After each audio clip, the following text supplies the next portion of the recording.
Today we're talking about hyperbaric oxygen therapy.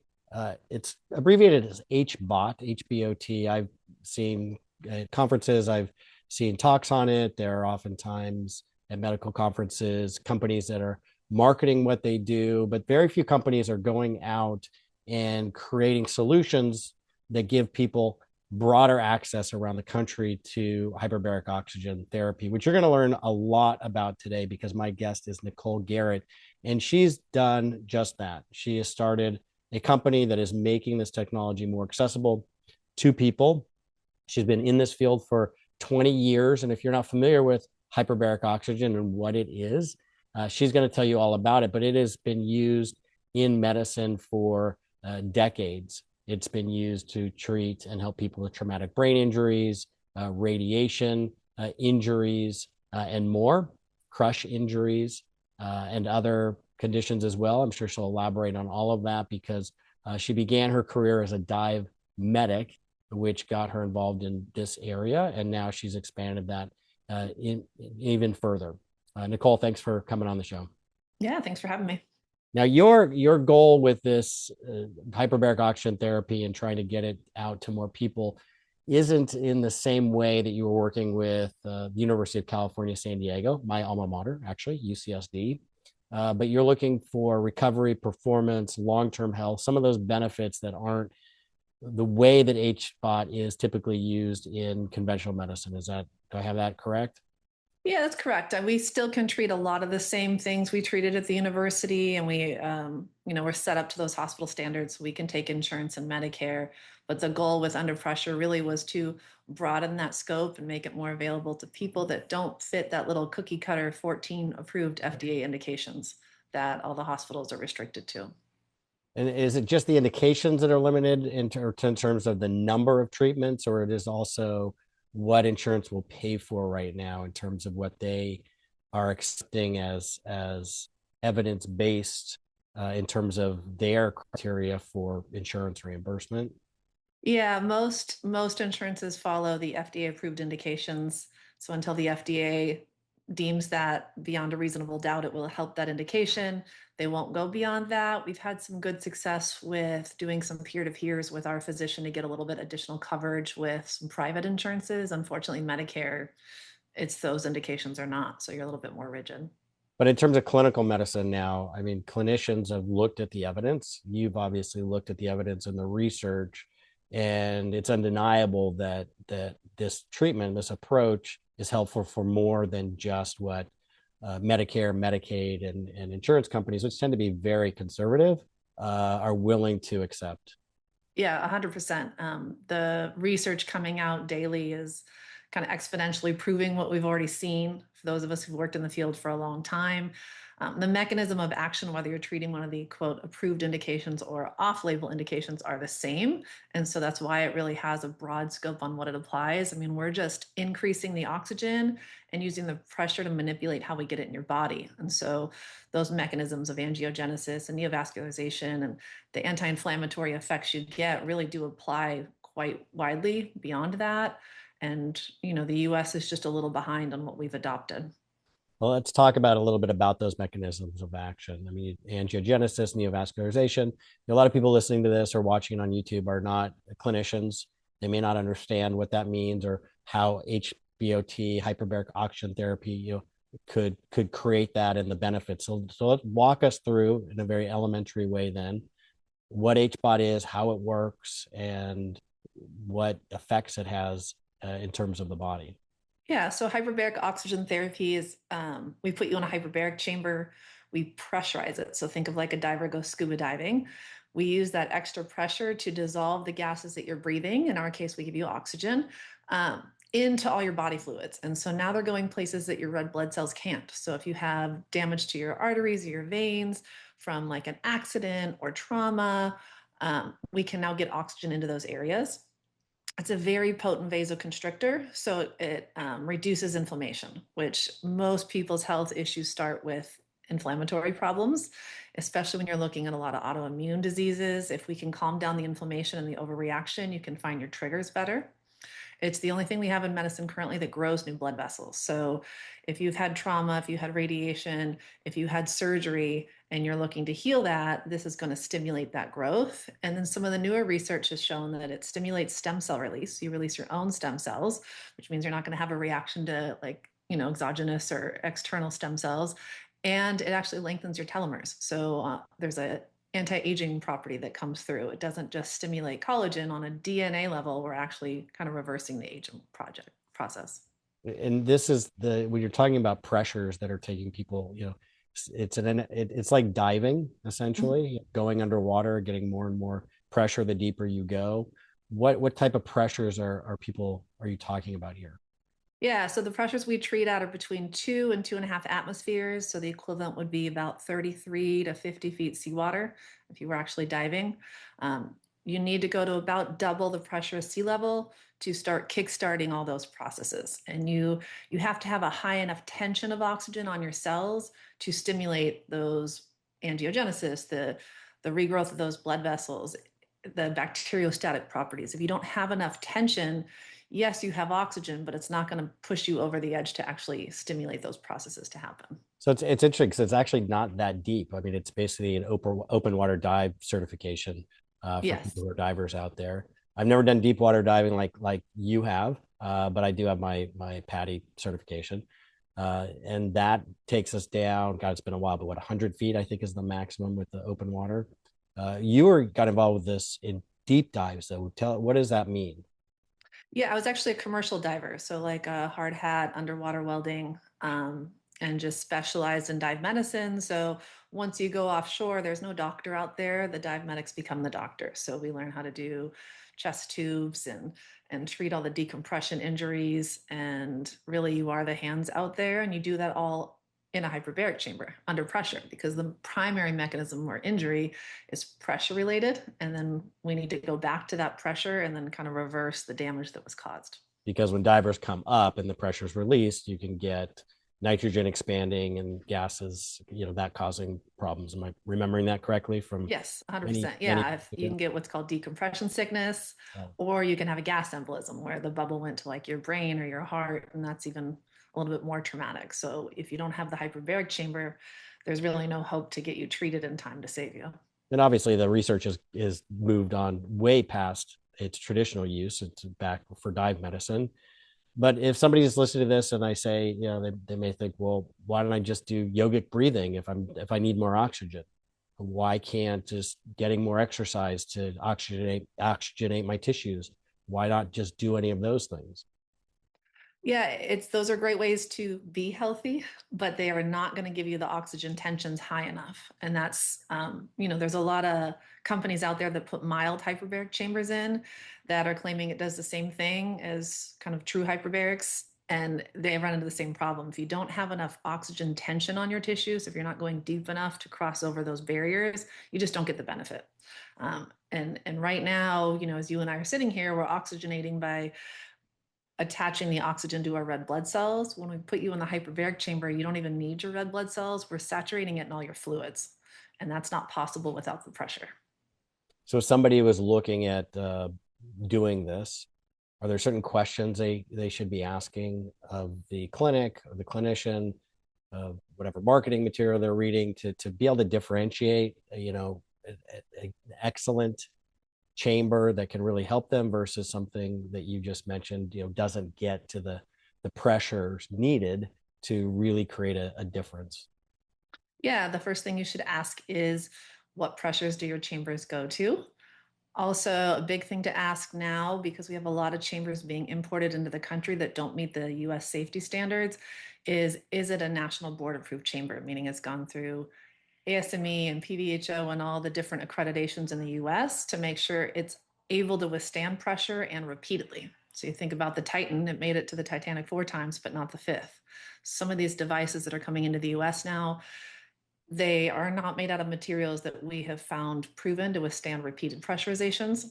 And we're starting to see some of those start to fail. So just really making sure they have the right equipment, all the proper chambers have that national board stamp welded on them. It's a requirement. So how deep can you go? Is there a physician on site's usually good because there can be some side effects to going a bit deeper with oxygen. And so having the right personnel on site to be able to handle those. And then really, where was it manufactured? Does it have the proper safety mechanisms in place? You mentioned a stamp welded into the hyperbaric oxygen chamber. I've seen at conferences, and medical conferences I go to, I've seen chambers that are made out of more like, PVC, vinyl types of plastic. And are you saying none of those are could be approved? Is there something with the material that it has to be metal? There are some of the soft-sided chambers that are what they call 510K approved. So they're not national board approved. That they got approved being like a military chamber, but what those are approved for is only to treat altitude sickness. Outside of that, or acute mountain sickness, they don't treat anything. Like there's been no repeatable or blinded studies that can show they offer the same benefits as going to real pressure. So those are just mild hyperbaric chambers. And then when you look at the hard-sided chambers, because you're going to need the hard side to go to that deeper pressure, that's where you get into the higher level of certifications. PVHO stands for pressure vessels for human occupancy. So once you put a human under pressure, we want to make sure that that device is going to be able to withstand that, or you could have the same thing a diver has, a gas embolism or some sort of pressure-related injury. And you mentioned some side effects. It's good to have a physician on site, or what kind of side effects could somebody be experiencing? Yeah, the number one side effect with hyperbarics is being able to clear your ears. So barotrauma is what we call it. The feeling itself, you're a diver, so you're going to know. But if you've been in an airplane, the pressure changes on your ears, and most people cope with that well. But when you go a bit deeper, you also can get something called central nervous system oxygen toxicity. And so it's just an overstimulation of your nerves and your nervous system from the oxygen. And there's a number of ways that could manifest up to and including a seizure. And so being able to prevent that by adding in air brakes, doing a proper intake and physical on the person going in, and then also having policies and procedures in place in case that happens. Yeah, so it's just important to also ask those questions of what safety procedures do they have, what are the potential side effects, and how do they mitigate those side effects essentially. Yeah, I mean most hospitals in this country don't own or run their own hyperbaric department. They're almost all outsourced to one of now two companies. And that's just because there's a lot more regulations with the hyperbarics, understanding how to create those protocols and get the staff in that department the extra training is usually outsourced. And there's treatment. Obviously, if somebody has a condition like a crush injury or something where they actually, it can help with the angiogenesis to heal. But there's also health span benefits, longevity potentially benefits. So this is not something that is only for people who are really sick. Correct me if I'm wrong. I mean, this is can be good also for just somebody who's interested in wellness and longevity. Yeah, we're seeing a big movement, especially with the 2020 study showing that it's lengthening the telomeres in doing it for more anti-aging longevity. We also have most of our referring physicians will send their parents here because we're seeing it for the brain health and reversing kind of some of the dementia and Alzheimer's symptoms. And so if you can prevent that from setting in, it's a lot better than trying to, reactively treat it. And what about athletes, athletic performance? Yeah, it's a little bit of a cheat for our athletes, and that's one I tend to bring up a lot. We treated Mo Bamba from the Lakers, who had the same injury as LeBron, and they both had the same physical therapist, same doctors, both did hyperbarics. The difference was LeBron had his home mild chamber, and Mo came to us. LeBron was injured for about a year and a half. Mo came back 3 weeks early ahead of schedule and was healed in about 5 weeks. So big difference in pressure being the only difference in their care plan. Now, I was at a medical conference last year, and the company that sells those chambers was there, and they touted that as their Yes. one of their claims to fame. LeBron James has this chamber at home, and that's one of the ways they were trying to market it. So it's interesting to hear this comparison because obviously they don't talk about that. Yeah, yeah, it's selective marketing as usual. Absolutely, absolutely. And in terms of hyperbaric oxygen being a standard of care, is it moving in that direction, or is it still considered more alternative medicine? It's still considered pretty alternative. It's an adjunctive therapy for most things. So Yeah. if we're treating a bone infection or a diabetic wound, we don't just put you in the hyperbaric chamber. We still do antibiotics, or we do wound care, and we do whatever the other care is. So in medicine, because I think it's adjunctive for almost anything besides decompression sickness, it's not taken as seriously. When we're doing more research, though, and you look at something like Crohn's disease, we've had a number of people who've come in with, they have a flare up for 9, 10, 11 months, and they're just trying to do elimination diets to figure out what their trigger is. We can get the inflammation down in 3 or 4 days. Now they find their trigger immediately. Amazing. So those people who thought they'd become a dust for months to get the inflammation down and try a new, they're like, it's life changing. I found my trigger. I stopped eating it. I haven't had a flare up for months. And how long does somebody have to sit in the chair? I mean, there are protocols, right? I mean, my understanding is people get taken down to different depths, meaning, different pressures in the chamber. I don't know if there's different oxygen content, percent oxygen. I don't actually, that's a good question. I'm not sure what the percent oxygen is in the chambers, but then also the duration of each treatment. I'd love to Yes. walk me through that. Help me understand. Yeah, so part of what we figure out during your consult is what you're coming in for. There's a number of studies for all the FDA approved indications, and even some of the more gaining in popularity ones that will tell you you want to be in this long at this depth, and you're going to need this many treatments. So I'll give you an example. Like a diabetic foot wound usually starts with 20 treatments. They're 2-hour treatments. It's 90 minutes of oxygen with some air breaks and travel time in there, and they're at 2 atmospheres. So we have protocols for most of those things. When we don't have the exact protocol, we look at what's the mechanism of action, what is it we're looking to treat, and what's the closest protocol. We always give you 100% oxygen in the medical chambers unless we're treating you as a diver, because then we have to go deeper.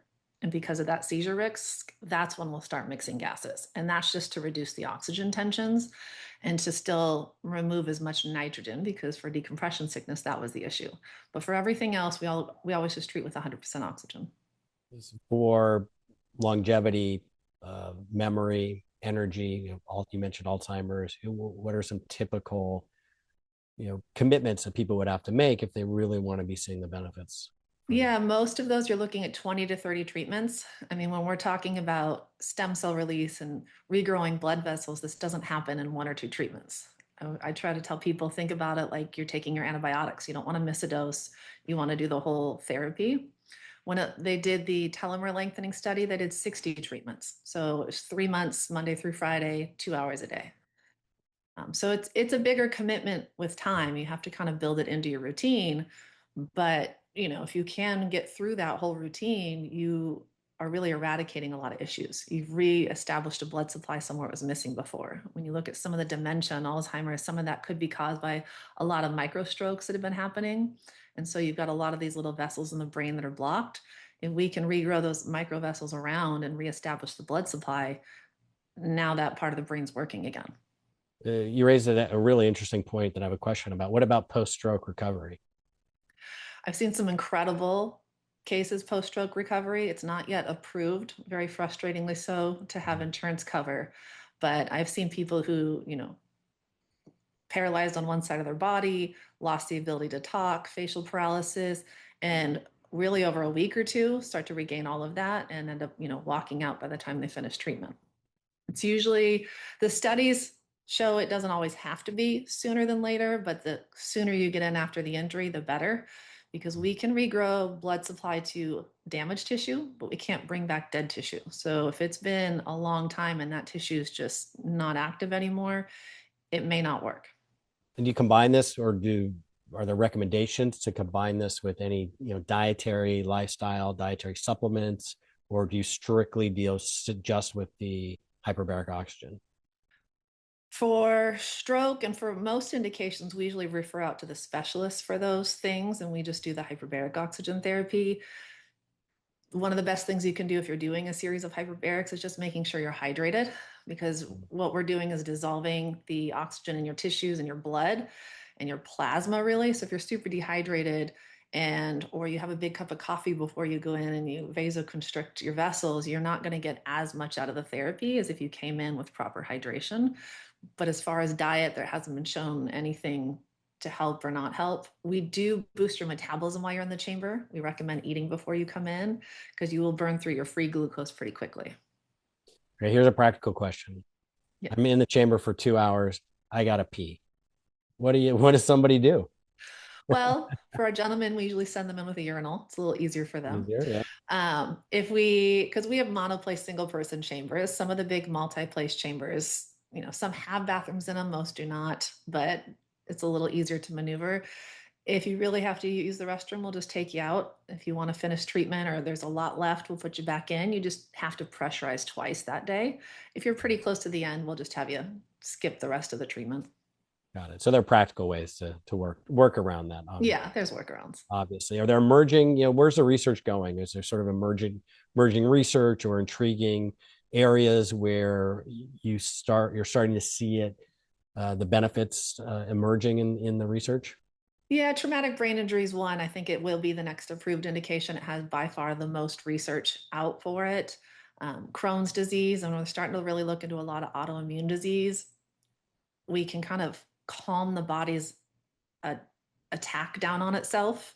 And then again, look for the triggers. So we're seeing a lot with lupus. If you people come in like right at the start of a flare up with lupus and do a few treatments back to back. A lot of times they can prevent ending up in the hospital and having such big reactions. Obviously, they still need to do their normal protocols to help treat the actual disease process, but getting that stuff to calm down.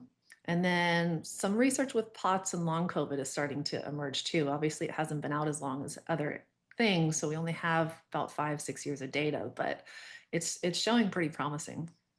The research on POTS, for example, and long COVID, are these being conducted in university settings, research settings, or is this coming out of more case reports? How's that data being presented? There's still a lot, mostly just case reports, and so that's what's going to make it take a lot longer to get through. Duke's starting to do a lot more research. Israel is doing a tremendous amount of research. They're doing most of the anti-aging research and the telomere lengthening stuff.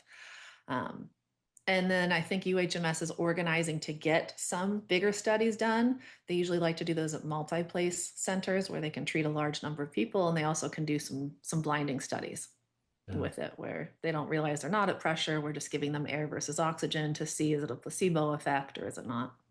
Right. And in terms of, and I do want to go back to the question about integrative approaches and combining this with other things. And I know you typically refer back, but you're an expert in the field of hyperbaric oxygen. What would your suggestions be, or are there any general suggestions for people in terms of things they could do to enhance or improve the benefits from hyperbaric oxygen beyond just being consistent with the treatments and following through with them? Yeah, well, it's interesting because if you are looking to do like maintenance dives, a lot of people like to do that because all your aches and pains go away. People go off arthritis medication when they're here because they're so uninflamed. So some people really like to do those maintenance doses of once or twice a month and then add that to their health routine, or athletes will do that, especially our boxers. We treat a lot of boxers that are trying to prevent CTE. Obviously, they like that they're healing a little faster, but they also don't want those long-term effects coming in. So there's that approach. But if you actually sit down and do a full series of 30 hyperbaric treatments, 40 hyperbaric treatments, the data shows that for 6 to 12 months after that, you're still getting that blood vessel growth and those benefits. Wow. So, yeah. And so, even if you look at something like radiation, they'll have you do a full series and then they'll give you a break because you're going to continue to heal after that because you got that nice long run together. There's kind of a cumulative effect. And then in 6 to 12 months, if you feel like, hey, I like where I'm at, but I've plateaued, you can come back and do another series at that point. So sometimes there's magic in condensing your treatments, doing it a series, and then see where it takes you and if you need to come back. And so it'd be doing I mean, it probably depends on the situation, but doing another full series the following 12 months or however long it lasts, or is it just maintenance, doing one or two occasionally? Is there, or does somebody have to continually recommit to doing 20 or 30 treatments in a row? We've seen both. When insurance is covering it, they want the series together because that's what the data shows. But a lot of times at that point, patients will move to out of pocket just because they want the maintenance dives, and they find their algorithm of what's perfect to not have whatever flare up they're trying to address. Usually it's they're really taking advantage of the anti-inflammatory effects. If you can keep the inflammation down, then your body's not overreacting to everything. And do you see these anti-inflammatory effects on labs like ESR, CRP, inflammatory interleukins? Do they go down? Yeah, all of that starts to go down. We see it in patients who normally need to get injections for inflammation. Like I said, patients go off their arthritis medication too, but we'll have people, they're coming in for a series for something and then they'll bring in, hey, I just had my eye test. I normally have to have injections to bring pressures down and I haven't had to have it since I started. Wow. Obviously, health is priceless, Yeah. but people's pocketbooks are important as well. When insurance doesn't cover this, what are people looking at in terms of out-of-pocket costs? Yeah, each center varies a little bit in cost and market. You get a little bit of what you pay for. A lot of the mild chambers are around $100 to $200 a treatment. When you get into the harder side chambers, you're looking at paying around $300 to $400 a treatment, or at least for an hour in the chamber. At that point, though, they're also usually paying the physicians and their staff are more trained. The equipment costs a lot more. So it's still, when you're looking at doing a series, a kind of a hefty price tag for some. Right. But if you're seeing your memory go and your quality of life go and you want to have that back, then investing in that becomes a very different type of, financial calculation in terms of what people are willing to spend their money on. Yeah, 100%. I mean, like I said, almost all of our doctors that send us patients end up bringing their parents in at some point as they're starting to see them decline. And it's all out of pocket, but they see the benefit of kind of keeping them out of memory care and restoring some quality of life in those late years. And how accessible is this to people? I know you're opening centers. I don't know how many you have currently, but I know you're actively opening different hyperbaric oxygen centers. Tell us about that because I'd love to learn more about what you're doing in your company. But also, the question is, how accessible is this to people around the country if they want to get this treatment? Yeah, so we are opening our second center. I'm starting to partner with the physicians that want to add this to their practice, but want to do it the right way and the safe way. So we're opening with a big breast center group that specializes in mastectomies and post mastectomy reconstruction. They were sending us some patients and just did a accidental analysis of their patients and found out that the patients that they sent to us had a 0.00007% of complication compared to the ones that they didn't, which had a half a percent, 0.05. And they said, if anything, it should speak to, we usually only send you the ones that were high risk or more concerned about. So they wanted to add this to their practice because they can basically eliminate most of the complications. So it's fun to see that they're doing it because they saw it works and that they want to help contribute the research and they're going to publish the paper on that. So that's kind of the direction we're going. It's expanding throughout the US. I mean, there's probably 25-ish hyperbaric centers in Los Angeles. Um, Under Pressure Us and UCLA are the only fully vetted and kind of Medicare approved, so to speak. Most of the rest of them are med spa type chambers. So you're going to find the low pressure chambers. And so that's the challenge, is getting the right equipment out there and the right people trained. It's coming. It's just slow. And so people are in New York or a different area. How can they find begin to search for somebody who might be able to do it in their area? Yeah, you start with a standard URL search of hyperbaric oxygen therapy with a map, and then you want to start looking at, are they hard-sided chambers? Then you could start making some phone calls about, what kind of device do you have? Is it PVHO ASME approved, that national board stamp? Seacrest and Perry are the most common hospital grade chambers. So if they have either of those, they're usually pretty good. Outside of that, some of the multi-place can be, but other than those, you're going to get a lot of the low pressure chambers that aren't built to go to the higher pressure. And so it's a challenge. Is it a general rule of thumb that if it is a fully metal chamber, that it's going to be approved in high quality? It used to be, but now I'm working with the local fire department as we were getting certified for our current center, and they didn't know how to. The fire department who has to enforce code locally, and they didn't know how to do it because they didn't have one yet in the new city we're opening, or at least so they thought. Um, And after they did a search in their area, they found about 7 centers in Beverly Hills that are open and non-permitted, and sent me all the paperwork on some of the chambers. And they're hard chambers, and they're imported saying they can only go to 2 psi. So they're med spa use. They're not hyperbaric, but they're treating them up to 2 atmospheres. So they're using these devices going above the recommended pressure that it was built and designed to do. And That so it's that's what we're starting to see everywhere. UHMS has made some big statements. That's the Undersea Hyperbaric Medical Society. They're who works the most closely with the FDA to get new indications approved. FDA's released a lot of statements on it, but again, it's enforced at a local level, often by fire departments that don't even know they exist because they never pulled a permit to put them in. and remind me again, how many PSI for medical grade?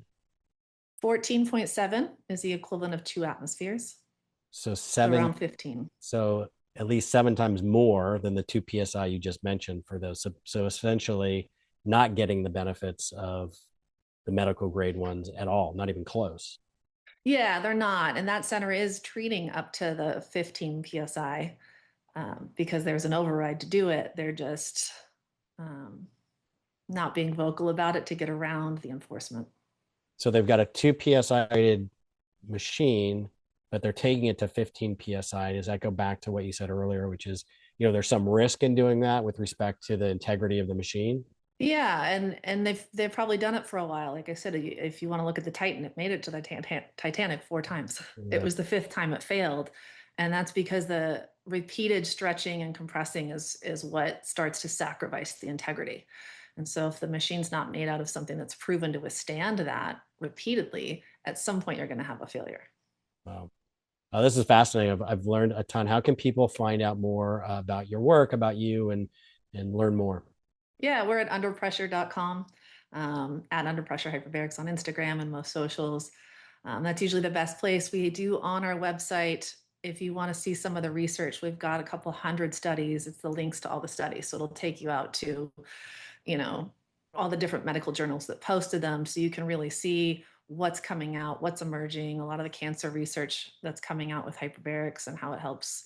So I think that's one of the best pages to kind of get lost on and see what's going on in the field. That's great. And all those links are in the show notes. So thank you. I learned a ton. It was really fun talking to you.